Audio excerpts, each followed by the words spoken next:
que aconteceu. O pastor Anselmo teve uma incumbência ministerial de última hora, ele está em Caldas da Rainha, e nós não queríamos, dar mais uma pausa nessa série. Por isso, os obreiros, os líderes, os irmãos e irmãs têm que estar sempre preparados. Amém? Meus irmãos, vamos lá. Tito, capítulo de número 1. Vamos ler o versículo 1. Paulo, servo de Deus e apóstolo de Jesus Cristo, segundo a fé dos eleitos de Deus, e o conhecimento da verdade, que é segundo a piedade, em esperança da vida eterna, a qual Deus, que não pode mentir, prometeu antes do começo do mundo, mas a seu tempo manifestou a sua palavra pela pregação que me foi confiada segundo o mandamento de Deus, nosso Salvador. A Tito, meu próprio filho, segundo a fé comum, graça, misericórdia e paz da parte de Deus, Pai, e da do Senhor Jesus Cristo, nosso Salvador. Versículo 5, e eu vou ler até o versículo de número 9. Por esta causa te deixei em Creta, para que pusesses em ordem as coisas que ainda restam, e estabeleces anciãos em cada cidade, como já te mandei. Aquele que for irrepreensível, marido de uma só esposa, tendo filhos crentes, não acusados de libertinagem ou rebeldia.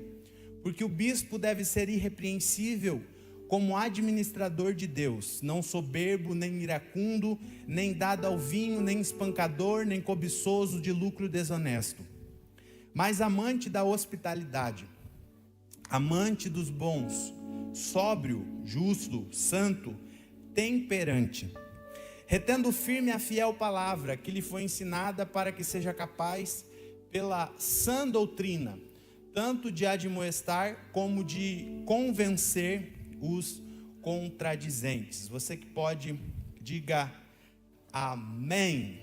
Amém. Amém.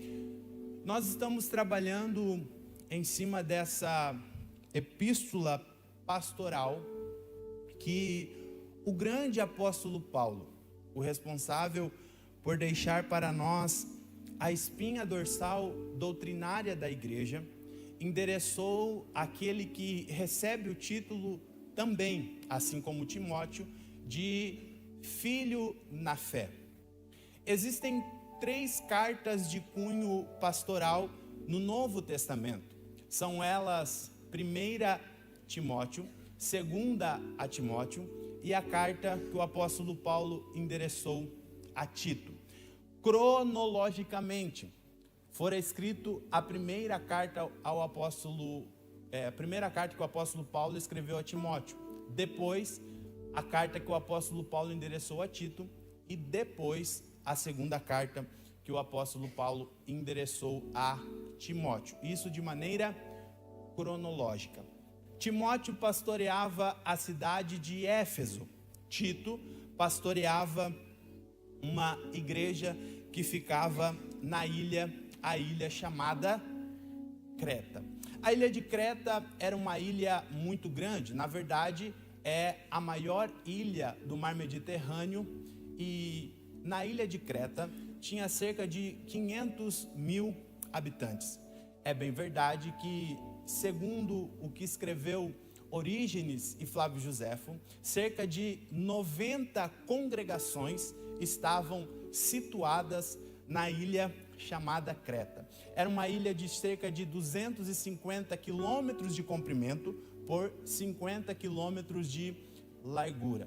Geograficamente, era uma ilha muito grande.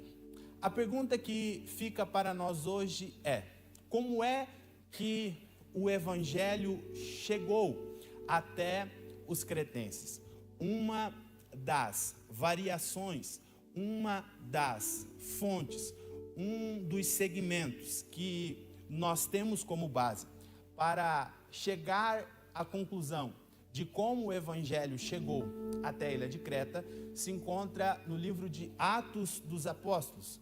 Lucas, escrevendo o livro histórico do Novo Testamento, a saber, Atos dos Apóstolos, capítulo 2, versículo de número 9, relata sobre a descida do Espírito Santo. Naquele contexto, duas experiências inéditas até então irão ocorrer. Teologicamente, nós chamamos de xenolalia e glossolalia. Xenolalia e glossolalia. Glossolalia seria o dom de falar em línguas como que de fogo. Isso fica evidenciado em Atos 2:3. Xenolalia seria a experiência de algum estrangeiro falar em línguas e você ouvir em seu próprio idioma. Isso fica evidenciado em Atos 2:8. Estas duas experiências chamaram a atenção de muita gente, de muitos povos e de muitas nações que tinham seus representantes em Jerusalém. Estes, por mais que não tiveram o privilégio de serem batizados com o Espírito Santo, presenciaram o mais novo fenômeno espiritual alcançado pelos galileus. E a pergunta que ecoava nos seus lábios era a seguinte, Atos 2:8. Como ouvimos cada homem em nosso próprio idioma em que nascemos? Quem faz essa indagação é um grupo de representantes de mais de 15 nações, que são listados por Lucas em Atos dos Apóstolos, capítulo 2, versículo de número 9. Se você puder, abra comigo, Atos dos Apóstolos, capítulo de número 2, versículo de número 9. Diz assim: partos e medos, elamitas e os que habitam a Mesopotâmia, a Judéia e a Capadócia, o Ponto e a Ásia, Frígia, Panfilha, Egito e partes da Líbia, junto a Cirene, e estrangeiros de Roma, judeus e prosélitos. Versículo de número 11, e cretenses, repita comigo, cretenses. Cretenses. Quem eram estes cretenses? Esses cretenses eram os habitantes da ilha chamada Creta. Entre inúmeras nações, cidades, vilarejos e geografias que foram alcançadas neste dia, no dia de Pentecostes, através dos seus representantes que estavam em Jerusalém e, consequentemente, levaram a novidade para sua terra natal, Lucas cita os cretenses, a saber, os habitantes da ilha de Creta. Implica dizer que, nesse momento da história, a maior ilha localizada no mar Egeu acabara de ser alcançada pelo Evangelho. Passou-se algum tempo e, sabedor de tudo isso, Paulo, depois de haver estado preso em Roma em uma casa alugada por 2 anos, decide viajar para a Macedônia. Nessa viagem ele decide deixar Timóteo em Éfeso e Tito na ilha de Creta. Pouco tempo depois de Paulo deixar Tito na ilha de Creta, ele decide escrever esta carta estando na Acaia. E aqui ele deixa alguns conselhos para Tito. E eu fiz todo esse pano de fundo, eu fiz essa guisa introdutória para que nós chegássemos exatamente no capítulo de número 1 e versículo de número 1, onde está o nosso objetivo nessa noite. Tito capítulo 1, versículo 1, você leu comigo, diz assim: Paulo, servo de Deus e apóstolo. Repita comigo: servo de Deus e apóstolo de Jesus Cristo. Há duas palavras que aparecem nesse versículo, no prólogo dessa carta, que me chamam muita a atenção. São elas servo e apóstolo. Servo e apóstolo. Servo e apóstolo.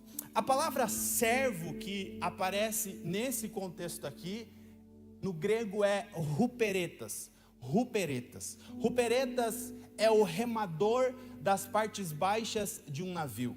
Nós estamos falando de um período em que não havia ainda motor para que os navios fossem de um lado para o outro. A forma com que o navio ele se dirigia de um lado para o outro era através das velas e através dos braços dos ruperetas, dos servos, dos escravos. olha o que Paulo ele está colocando. Paulo, servo de Deus e apóstolo de Jesus. A primeira palavra é servo, ruperetas. A segunda palavra é apóstolo, do grego apostolém, que significa mensageiro ou enviado. Então, servo é ruperetas, remador das partes baixas. Apóstolo é mensageiro ou enviado. Então, parafraseando, este primeiro versículo aqui dessa carta que Paulo endereçou a Tito ficaria: Paulo, um remador que carrega uma mensagem. Paulo, um remador que carrega uma mensagem. Paulo estava nos mostrando: pode ninguém estar me vendo, mas eu estou levando a mensagem de Cristo.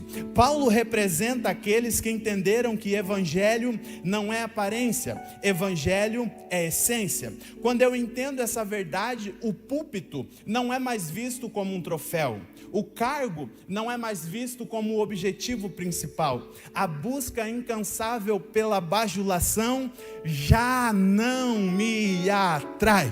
Os servos, os remadores das partes baixas, aqueles que trabalham nos bastidores, estão preocupados com a mensagem que carregam. Que nós, como servos que somos, tenhamos o mesmo sentimento de João Batista. João capítulo 3, versículo 30. Ele deve crescer. E você, João? Eu devo diminuir, que ele cresça e eu diminua. Mas o grande problema de nós hoje é que muitos de nós temos performance, temos aparência, temos arquétipo, temos figuração, temos aspecto, temos tudo isso, porém não temos mensagem. Eu vou repetir: muitos de nós temos performance, temos aparência, temos arquétipo, temos figuração, temos aspecto, temos tudo isso, porém não temos mensagem. Pouco importa ter todas essas qualidades e não ter a mensagem, porque o que transforma o homem, o que transforma a mulher, o que transforma as pessoas não é a tua performance. O que transforma as pessoas é a mensagem que você carrega. Você é uma mensagem indo de lugar em lugar. Na sua casa você é uma mensagem, no seu local de trabalho você é uma mensagem, na sociedade em geral você é uma sociedade, você é uma mensagem. Cada passo que você está dando é uma mensagem que está sendo pregada para esse mundo cruel. Você é uma mensagem, você é uma mensagem. O grande problema é que muitos de nós temos aparência, temos performance, mas não temos a mensagem. Se você puder, e se o Clebinho puder projetar para mim, segundo o livro do profeta Samuel, capítulo de número 18. Segundo Samuel. Eu até treinei em casa para tentar pregar mais calmo. Eu tentei, eu até ensaiei. Falei para Tamares: hoje eu não vou nem suar. Hoje eu não vou nem acabar com a minha voz. Hoje vai ser uma conversa mansa. Mas pronto. Como dizem os cariocas, eu vou dar lugar. Segundo Samuel capítulo 18. Nós estamos falando de pessoas que têm aparência, mas não têm mensagem. Tem aparência, tem arquétipo, mas não tem mensagem. Segundo Samuel capítulo 18, versículo 19. Segundo Samuel capítulo 18, versículo 19. Então disse Aimaas, o filho de Zadok: deixa-me agora correr e levar as novas ao rei, como o Senhor o vingou dos seus inimigos. E Joabe disse a ele: tu não levarás novas nesse dia, mas levarás as novas no outro dia. Mas nesse dia não levarás nova alguma, porque o filho do rei está morto. Então disse Joabe a Cuse, outras traduções dizem cuxita, vai e conta ao rei o que viste. E Cusi se curvou diante de Joabe e correu. Então disse Aimaas, filho de Zadok, uma vez mais a Joabe, porém rogo-te, seja como for, deixa-me também correr após o cuxita. E Joabe disse, por que correrás tu, filho meu, sabendo que não tens mensagem alguma? Porém, seja como for, disse ele, deixa-me correr. E ele lhe disse, corre. Então Aimaas correu pelo caminho da planície e ultrapassou o cuxita. Versículo 25. E o guarda gritou e disse ao rei, e o rei disse, se ele estiver sozinho, há novas na sua boca. E ele chegou depressa e se aproximou. Versículo 27, e o guarda disse, parece-me que o correr do primeiro é como o correr de Aimaas, o filho de Zadok. E o rei disse, ele é um homem bom e vem com boas novas. E Aimaas chamou e disse o rei, tudo está bem. E ele caiu em terra sobre sua face diante do rei e disse, bendito seja o Senhor teu Deus, o qual entregou os homens que levantaram a sua mão contra o meu senhor. E o rei disse, está seguro, jovem Absalão? E Aimaas respondeu, quando Joabe enviou o servo do rei, a mim o teu servo, vi um grande tumulto, mas não sabia o que era. E o rei disse a ele, vira-te para o outro lado e põe-te de pé ali. E ele virou-se para o lado e ficou parado. Aimaas representa todos aqueles que têm performance. A Bíblia diz que Absalão, filho de Davi, acabara de ser morto. Agora, a grande dificuldade é, quem vai dar a notícia para Davi? Quem vai dar a notícia para Davi?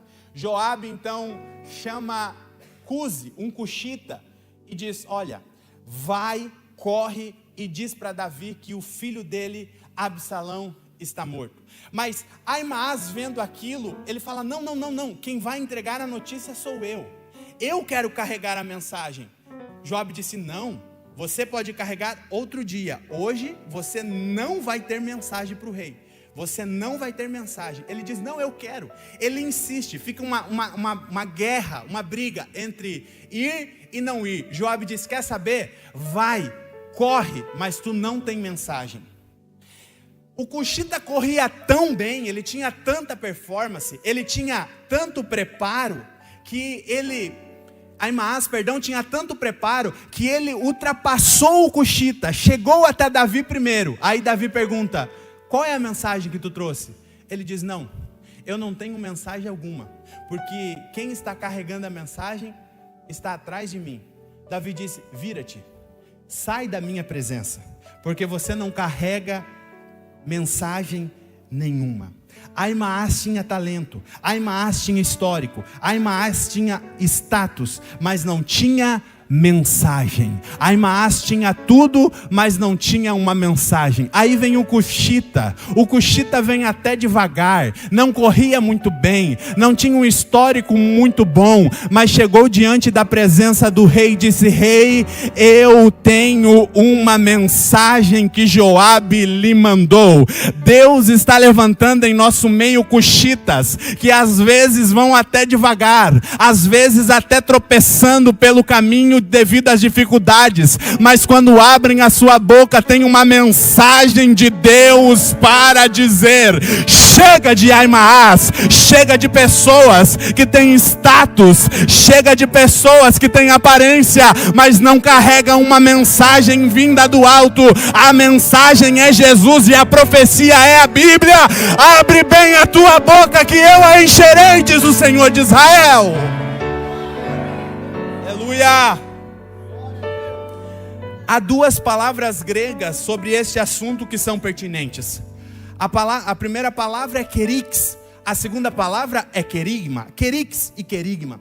Kerix no grego é mensageiro, o portador da mensagem. Querigma é a mensagem. Kerix é o mensageiro, querigma é a mensagem. Pode haver mensageiro sem mensagem, porém nunca haverá uma mensagem sem um mensageiro. Eu vou repetir: pode até haver mensageiro sem mensagem, é o caso de Aimaas, porém nunca haverá uma mensagem sem um mensageiro. Deus está levantando uma geração de mensageiros que carregam uma mensagem, querix, que carregam um querigma. Seremos como Paulo em 1 Coríntios capítulo 2, versículo 4, a minha palavra e a minha pregação, querigma, não consistiram em palavras persuasivas de sabedoria humana, mas em demonstração de poder no Espírito Santo, para que a vossa fé não apoiasse em sabedoria dos homens, mas no poder de Deus. Deus vai te levantar com uma mensagem poderosa, não porque você é bom, não porque você é politicamente correto, não porque você é melhor do que os outros, porque a mensagem chegou até você com poder. Poder, Deus lhe dará poder através da mensagem. Querix e querigma. Querix e querigma. Nós precisamos buscar isso. Precisamos buscar isso. Tito capítulo 1, versículo 2, em resumo, Paulo lembra-nos de que Deus é um Deus promitente. O que promete, Ele cumpre. Tito capítulo 1, versículo 3, em resumo, Paulo lembra-nos que o tempo é regido por Deus, e a palavra é de Deus, os mandamentos são de Deus, mas o pregador somos nós. Tito capítulo 1, versículo 4, em resumo, Paulo ensina-nos a respeito da fé. Biblicamente existem 5 tipos de fé. São elas: fé comum ou fé natural, fé salvífica, fé operante, fé como dom e fé pública. Tito 1, versículo 4, Paulo aqui está se referindo à fé comum, também chamada de fé natural. E segundo Paulo, essa fé natural, essa fé comum, ela é pautada em um tripé. Quais são? Graça, misericórdia e paz. Graça, misericórdia e paz. E aqui nós chegamos no versículo de número 5. O versículo de número 5 inicia desta forma: por esta causa te deixei em Creta. Por esta causa te deixei em Creta. Inicia dessa maneira: por esta causa. Repita comigo: por esta causa. A desordem estava instaurada em Creta. E para a aplicação da ordem, Tito precisaria de um grupo de pessoas para o auxiliar. Porém, a missão inicial foi dada a ele. Então, a missão de organizar a ilha de Creta, antes de ser coletiva, ela é individual. Ela foi dada a Tito. Repita comigo: ela foi dada a Tito. Já passou do tempo de vitimizarmos. Já passou do tempo de terceirizarmos aquilo que Deus nos deu. Grave isso. Haverão missões coletivas, mas sempre haverá uma missão pessoal. Essa é sua. Essa é sua. Haverão missões coletivas, mas sempre haverá uma missão pessoal, individual. E essa é sua. Um líder de célula que não entendeu a sua missão terá um grupo de pessoas desorientadas. Um obreiro que não entendeu a sua missão terá um ministério conturbado. Um pai de família que não entendeu a sua missão colocará a sua família em um caminho de fracasso. Todas as pessoas que não entenderam a sua missão pessoal não têm uma visão de futuro. E pessoas sem visão de futuro vivem o fracasso do presente. Todas as pessoas que não entenderam a sua missão pessoal não têm uma visão de futuro. E pessoas sem visão de futuro vivem o fracasso do presente. Paulo estava dizendo: Tito, eu preciso que você tenha clareza da sua missão pessoal, para que você consiga levantar pessoas para te auxiliar na missão coletiva. Um líder que tem uma missão esclarecida para os seus liderados sabe a hora de falar, sabe a hora de agir. Líderes que me ouvem nessa noite, tenham um discernimento para entender que o sucesso dos teus liderados é o teu alívio. O sucesso dos teus liderados é o teu alívio. Paulo tinha uma dor de cabeça. Qual era a dor de cabeça? Colocar em ordem a ilha de Creta. Aí ele coloca um judeu na cidade de Éfeso, Timóteo, e coloca um gentil na ilha de Creta, Tito. Paulo tinha uma dor de cabeça. Só que Paulo confiava em Tito. Paulo estava aqui reiterando para Tito, dizendo: Tito, Creta está uma desordem, mas eu confio em ti. Tito, o teu sucesso é o meu alívio. Eu estou com uma dor de cabeça com relação à desordem na ilha de Creta. Tito, vai para lá, coloca em ordem. Eu sei que você vai ter sucesso nessa organização, e o teu sucesso é o meu alívio. Se os líderes que me ouvem nessa noite, se os obreiros que me ouvem nessa noite, os pais de família, líderes da sua família, que me ouvem nessa noite, gravem isso: o sucesso dos teus liderados é o teu alívio. O sucesso dos teus liderados é o teu alívio. O David ministrou a oferta hoje pela manhã. Várias pessoas me procuraram na igreja dizendo: ele é uma cópia tua. Ele é uma cópia tua. Ele ministrou a oferta igualzinho você ministra. Eu falei: não, ele não é igual a mim. Ele vai ir mais longe do que eu. Porque o sucesso do meu liderado é o meu alívio. O meu teto é o piso onde os meus liderados vão pisar. A grande dificuldade para nós líderes é entendermos isso, porque às vezes nós confundimos as coisas, e quando um liderado começa a se despontar, o que a gente faz? Segura ele, sopra ele, levanta ele, faz com que ele chegue mais longe do que você, porque hoje você está sendo um Paulo, e quem está sendo levantado é um Tito. Há muitas Cretas que precisam ser alcançadas pelos líderes que estão debaixo da tua liderança. Então para de segurar, amordaçar, e diz: vai para cima, porque eu estou aqui orando pela tua vida. Você é melhor do que eu, você vai mais longe do que eu. Há um exemplo que eu gosto muito de dar, e ontem à noite eu comentava, eu não sabia ainda que ia ministrar essa mensagem, mas eu comentava com a Tamares a respeito disso. Há um exemplo, todos nós que aqui estamos, que somos brasileiros, se não viemos de navio, que é muito difícil, viemos de avião. E quando nós entramos em um avião, os 30 primeiros minutos, ninguém trabalha. Quando o avião decola, ninguém trabalha. Quem está trabalhando é o quê? O piloto. A aeromoça está sentada. Todos estão o quê? Com o cinto de segurança afivelados, porque quem está trabalhando naquele momento é o piloto. 30 minutos depois que o avião está lá em cima, estável, o piloto fica 8h30 sem fazer nada.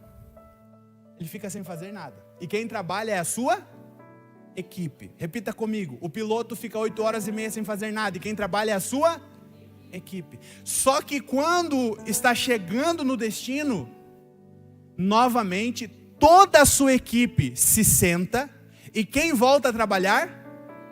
O piloto. Então, em um voo de 10 horas, o piloto trabalha no máximo 1 hora. 9 horas quem trabalha é a sua equipe. Existirão momentos em que o liderado se assentará e o líder da célula resolverá. Existirão momentos em que os líderes de célula se assentarão e os supervisores resolverão. Existirão momentos em que os supervisores se assentarão e os pastores resolverão. Existirão momentos em que os nossos pastores locais se assentarão e os pastores sêniores desse ministério ficarão de pé. O grande problema é que nós, como líderes, às vezes não temos o mesmo sentimento de Paulo. Paulo disse: Tito, vai. Timóteo, vai. Eu gosto de Paulo, porque Paulo está endereçando uma carta aos Romanos. Martinho Lutero vai dizer que a carta aos Romanos é a Bíblia dentro da Bíblia. Chama a carta aos Romanos de a Catedral do Conhecimento. Só que quando chega no capítulo 16, versículo 22, ali Paulo está dando a nós, gentios, a espinha dorsal do Evangelho, capítulo 1, capítulo 2, capítulo 3, vai. Tinha tudo para se consagrar, como o autor sênior dessa carta.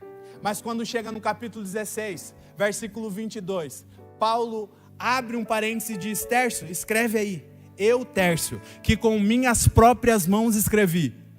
Paulo estava dizendo: Tércio, você me ajudou a escrever essa carta.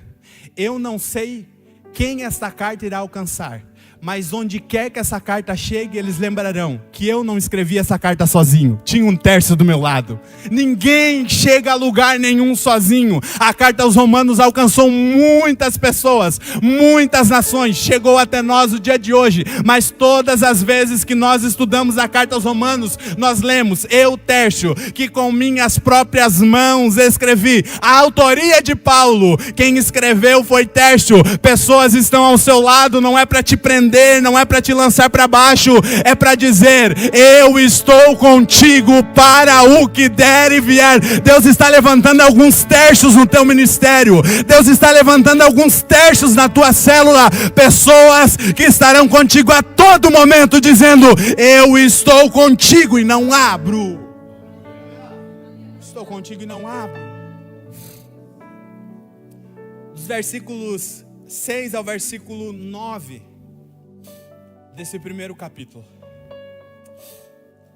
a fim de dar início à missão coletiva. Quem deu a missão para Tito foi Paulo. Quem deu a missão para Tito foi Paulo. A fim de dar início à missão coletiva, qual era a missão? Colocar em ordem. Tito vai levantar alguns anciãos para o auxiliar. Porém, mesmo debaixo de uma necessidade emergente, haverão critérios para que esses ingressem no ministério. Porque no ministério nós não devemos agir por necessidade. Nós agimos por direcionamento de Deus. Eu vou repetir. No ministério nós não devemos agir por necessidade. No ministério nós agimos por direcionamento de Deus. Porque liderança é habilidade. Liderança não é posição. Eu vou repetir. Liderança é habilidade, não é posição. Tem muita gente que quer a posição de um líder, mas não tem a habilidade de um líder. Nunca será um bom líder. Nunca será um bom líder. Se Deus te chamou para ser um liderado, seja o melhor liderado do seu líder. Mas entenda que você está cumprindo o seu propósito. E aqui dentro destes versículos, do versículo 6 ao versículo 9, Paulo vai elencar para Tito quais seriam as características dos presbíteros para que ingressassem nessa obra, a fim de auxiliar Tito na instauração da ordem em Creta. Ele vai dar algumas características. Paulo vai passar as características a Tito, e Tito vai ser a peneira para aqueles que iriam ingressar no ministério.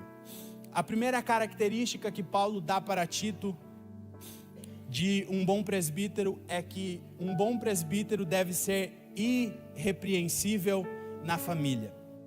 O bom presbítero, ou todo presbítero, todo obreiro, todo líder, toda pessoa, crente ou não, salvo ou não, toda pessoa deve ser irrepreensível na família.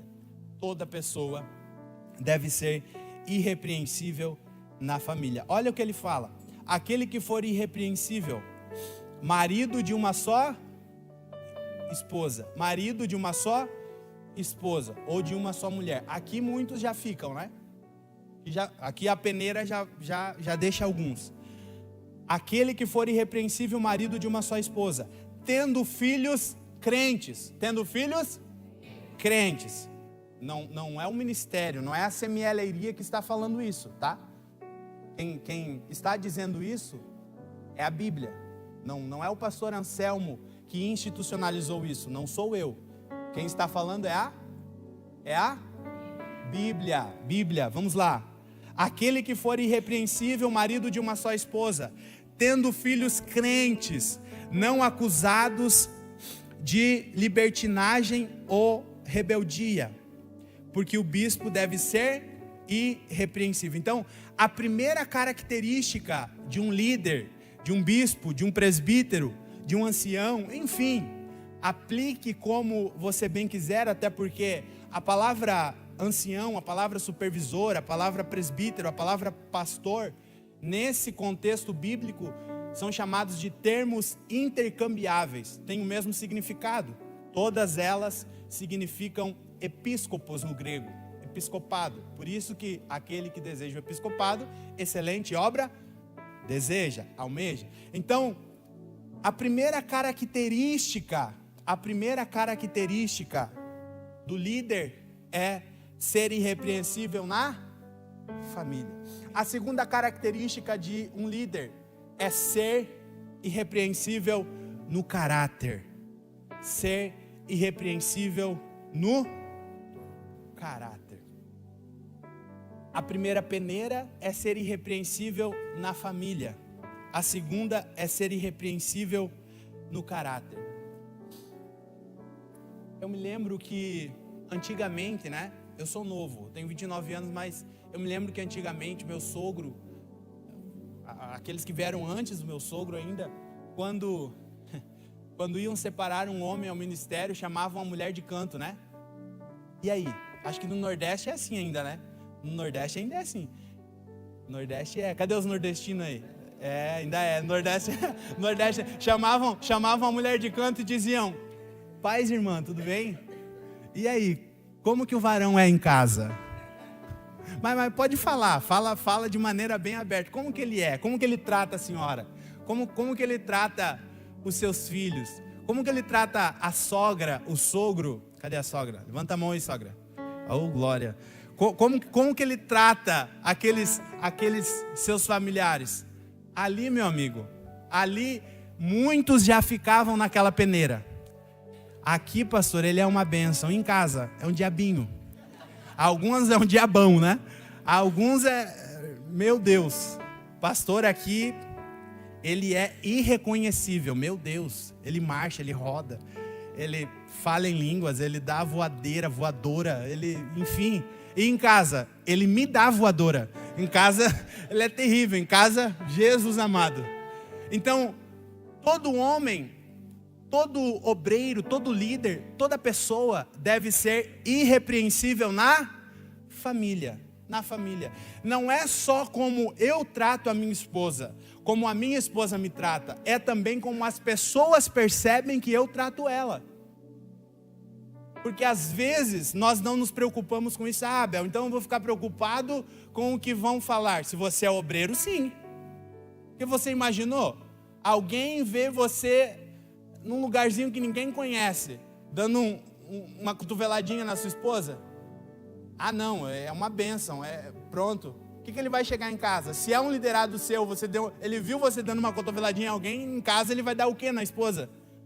Se o meu líder faz isso, imagina o que eu vou fazer. Então, irmãos, nós precisamos ser uma igreja madura, sadia.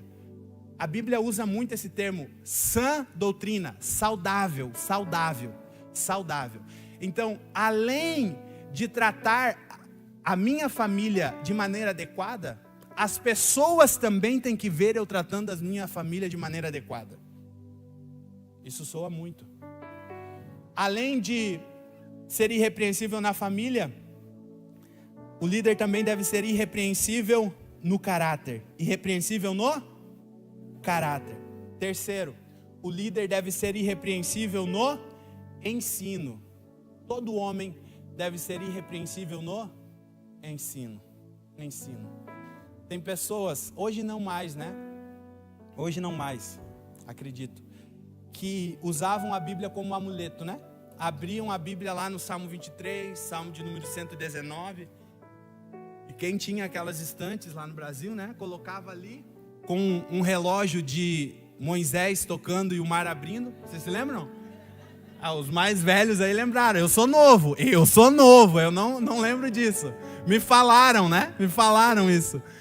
Aí colocava ali Mas no quarto, no secreto, tinha uma imagem lá. Eles adoravam outras coisas. E achavam que aquilo ali ia proteger a casa, que aquilo ali seria... Não. O homem de Deus, a mulher de Deus deve ser irrepreensível no ensino. Às vezes, né? Não acontece na minha rede. Não acontece. Mas às vezes, o líder de célula sabe que vai compartilhar a palavra, meu Deus. E ele acha que é Jesus, né? Porque a Bíblia diz que Jesus chegou na sinagoga e abriu o livro e sabia o que estava escrito. Mas era Jesus, não é você.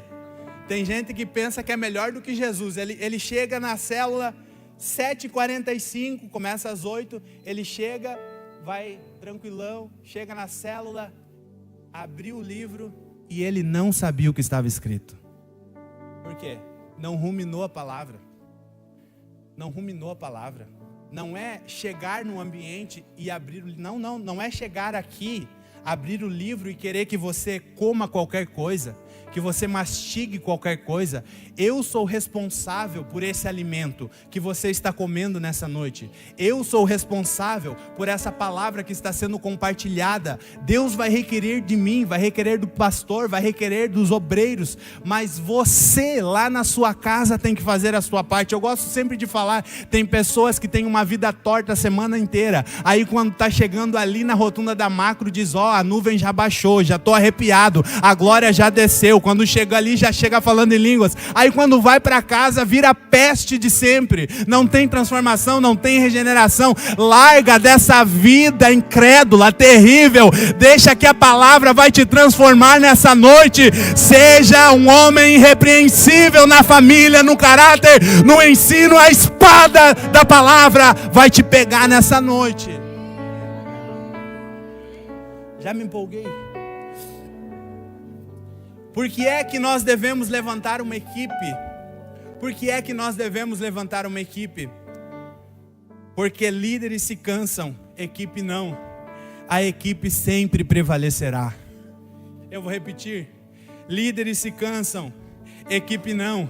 A equipe sempre prevalecerá.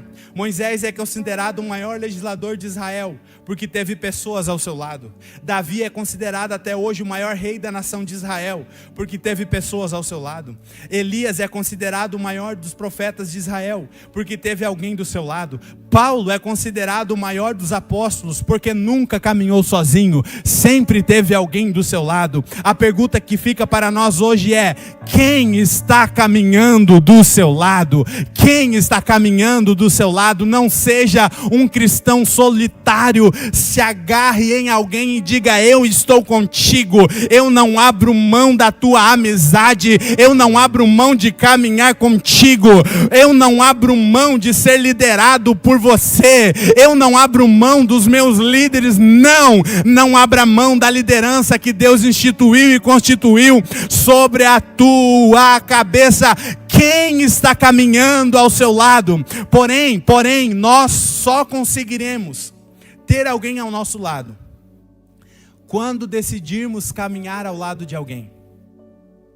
Nós só teremos alguém do nosso lado quando decidirmos caminhar ao lado de alguém. E isso aqui é o alicerce da igreja, né? Porque eu estou do lado do pastor Anselmo. Alguém está do meu lado. Alguém está do lado da pessoa que está do meu lado. Vocês conseguem entender isso ou não? Quem está do seu lado? Quem está caminhando do seu lado? Só que você só conseguirá ter alguém do seu lado. Abel, eu quero ser um líder. Eu fui chamado para ser... É o que nós mais escutamos. Jesus, eu quero ser líder. Eu fui chamado para ser líder. Eu sou líder. Eu sou líder. Abel, coloca na tua cabeça, Abel. Eu sou líder. Beleza. Você é líder. Quem que está do seu lado? Você influencia quem? Não, melhor, você está caminhando do lado de quem? Quem está caminhando ao seu lado? O avanço de uma liderança espiritual está completamente ligado à fonte que ele bebe.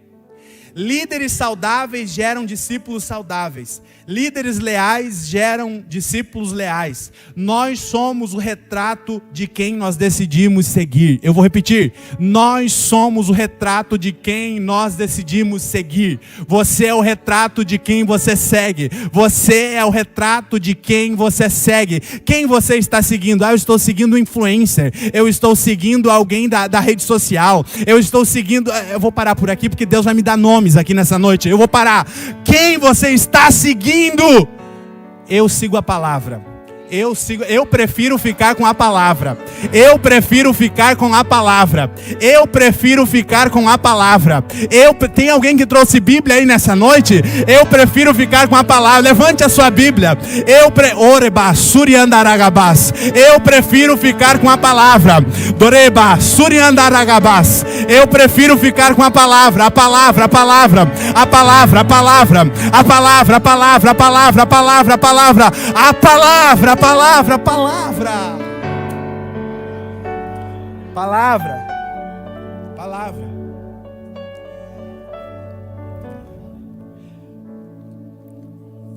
Eu já vou terminar. Vamos lá. Quando fala que vai acabar, não, já vou acabar mesmo, tá bom? A outra vez soltaram até o aviso, vocês se lembram? Soltaram o aviso do nada aqui. Tipo, acaba agora, brincadeira. Foi um erro técnico lá que houve. Capítulo 1, versículo 5 diz: por esta causa te deixei em Creta, para que pusesses em ordem. Repita comigo: ordem. Ordem, ordem. A palavra ordem, no dicionário Aurélio, significa endireitar. Um dos sinônimos é endireitar. Por que essa palavra tem esse significado de endireitar? Porque a palavra ordem no grego é epidorto. Epidorto.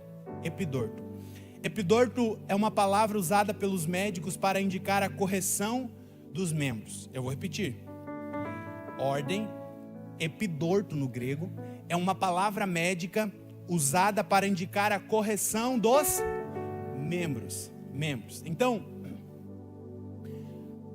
todas as vezes que no contexto grego, no contexto helênico, alguém chegava com um braço quebrado, uma perna quebrada, uma clavícula quebrada, o médico atendia aquela pessoa e ele epidorto, ele endireitava. Ele fazia o quê? Endireitava. Epidorto. Colocar no lugar. E existem no mínimo 4 passos para reajustar o que está desordenado. 4 passos para arrumar, endireitar o que está em desordem. 4 passos. O primeiro, todas as vezes que alguém vinha ao médico, nesse contexto helênico, contexto grego, a primeira coisa que o médico fazia era reconhecer a fratura. Reconhecer o quê? Reconhecer a fratura. Reconhecer a fratura. A Bíblia diz que aqueles que confessam e deixam alcançam o quê? Misericórdia. Então, a primeira coisa que ao estar em desordem eu devo fazer é reconhecer a fratura. Eu estou com algo fraturado. Eu estou com algo na minha vida espiritual que não está bem. O que eu devo fazer? Reconhecer. Aqueles que confessam e deixam alcançam misericórdia. A primeira coisa que se tem que fazer é identificar o ponto da dor. Porque, irmãos, entendam uma coisa: o tempo não cura. O tempo não cura. O tempo não cura. O tempo não cura. O tempo atrofia. O tempo não cura. Pecado confessado é pecado deixado. Ficou para trás. Ficou para trás. Você está liberto daquilo ali. Aquilo não te aprisiona mais. Epidorto. A primeira coisa é reconhecer a fratura, porque o tempo não cura. Segundo, depois que se reconhece a fratura, o lugar onde foi fraturado se recoloca o osso no lugar. E isso dói. Isso dói. Isso dói. Isso dói. Eu me lembro lá nos tempos áureos, né? Sempre alguém tem uma história, mas eu jogava futebol, né? Isso com 30 quilos a menos, 40 a menos, 45, não, 20 quilos a menos. Uma vez eu desloquei aqui o meu ombro, clavícula, sei lá o que foi. E aí, aqueles que jogam futebol sabem que sempre tem aquele que é o médico do grupo, né? Deixa que eu resolvo. Vem cá. E geralmente o médico do grupo é o Jefferson, né? É um grandão. Vem cá que eu resolvo. Lá foi eu, né? E ele pegou e tava uma dor insuportável. Colocou no lugar. Resolveu o problema. Jogo que continua. Vai doer depois lá em casa. Agora não doeu mais. Então, primeiro passo é reconhecer a fratura. Segundo é recolocar o osso no lugar. A dor é o início da restauração. A dor é o início da restauração. Eu baixei agora aqui a Fernanda, né? Propaganda lá para Fernanda Gardim. A dor é o início da restauração. Deus prefere te ferir hoje e te ver bem amanhã do que te ver bem hoje e morto amanhã. Deus prefere te ferir hoje e te ver bem amanhã do que te ver bem hoje e morto amanhã. Então o primeiro passo para reajustar o que se está desordenado é reconhecer a fratura. Segundo é recolocar o osso no lugar.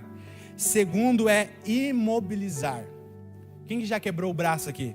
Eu nunca quebrei, mas teve muitos que já... O Jefferson quebrou 12 vezes, não, brincadeira. 5 vezes.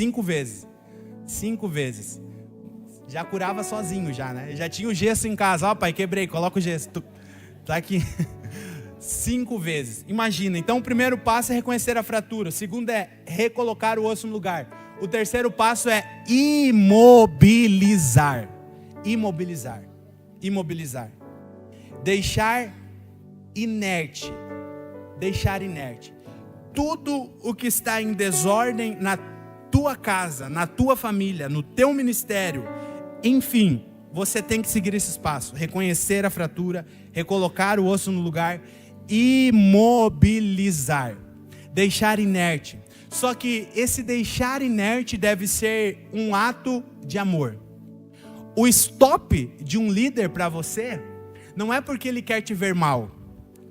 O stop de um líder para você não é porque ele quer matar o seu ministério. Não, de maneira nenhuma.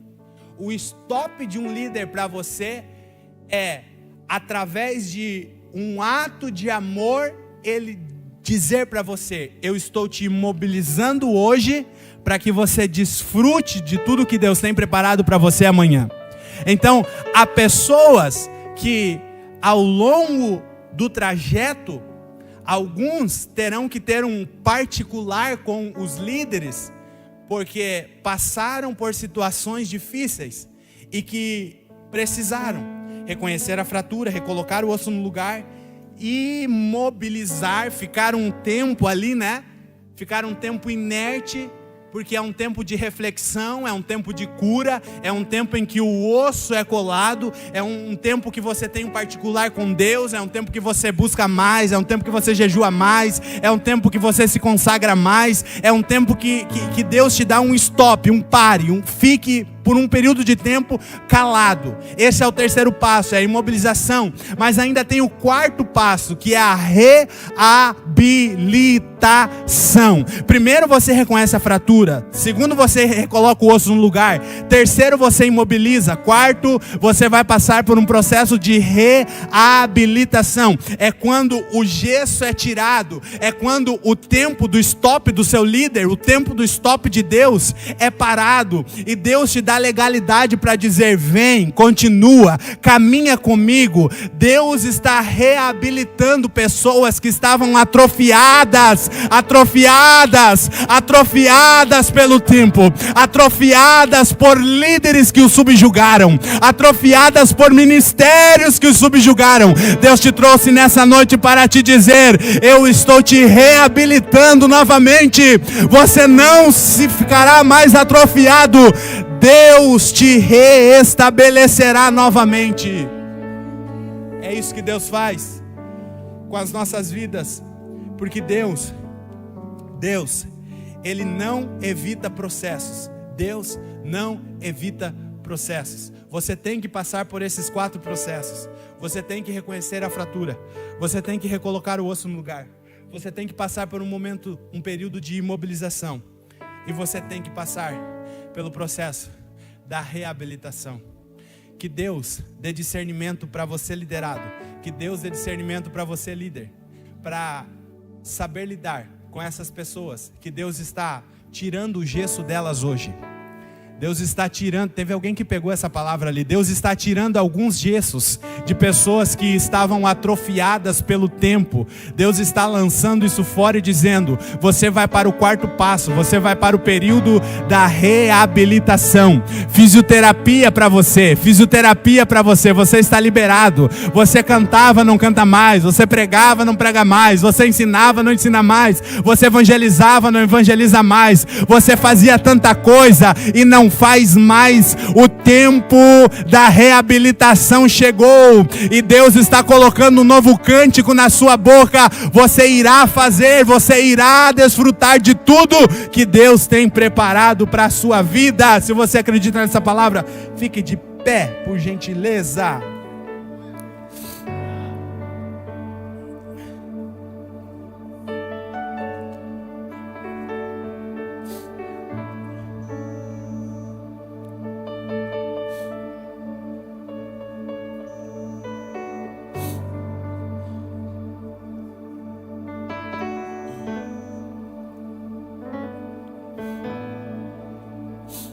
Versículo 9, eu concluo, diz assim: retendo firme a fiel palavra que lhe foi ensinada, para que seja capaz pela sã doutrina tanto de admoestar, como de convencer os contradizentes. Admoestar e convencer os contradizentes. Existem momentos da nossa vida que, ao nos depararmos, diante do doutor chamado Jesus, nós iremos passar por um período onde Deus injetará em nós ou injeção ou uma vacina. Injeção ou vacina. Olha o que Paulo está dizendo: tanto de admoestar como de convencer os contradizentes. Então, haverão momentos que será aplicada em nós vacina. Para que é a vacina? A vacina é para prevenir. Prevenir. A vacina é para prevenir. Então, como é que é feita a prevenção para nós cristãos? Através da palavra de Deus, através dos ensinos, através daquilo que você busca. Aí vem a prevenção. Só que também há a injeção. E a injeção não é para prevenir, a injeção é para tratar. Eu lembro, que quando pequeno, algumas vezes meu pai me levou para tomar a Bezetacil. Mas aquilo é terrível. Aquilo lá travava a perna e a gente maximizava muito, se jogava. Tá tudo doendo. Não era para tanto, mas aquilo era para tratar um mal que havia no corpo. Então, existirão momentos que Deus usará os seus líderes para prevenir algo. Haverá momentos que Deus usará o seu líder para tratar algo.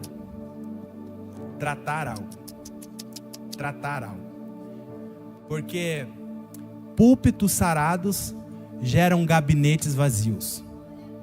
Eu vou repetir. Púlpitos sarados geram gabinetes vazios.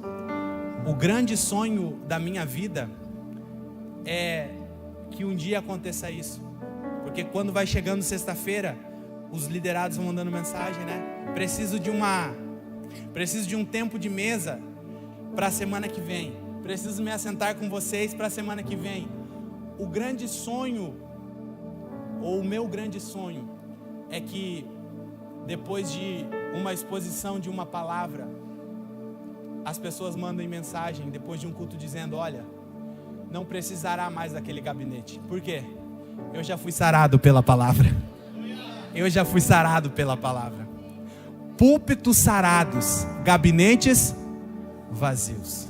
Púlpitos sarados, gabinetes vazios. Que Deus te abençoe, que o Senhor te ilumine, que você, líder que aqui está, você liderado que aqui está, possa refletir nessa palavra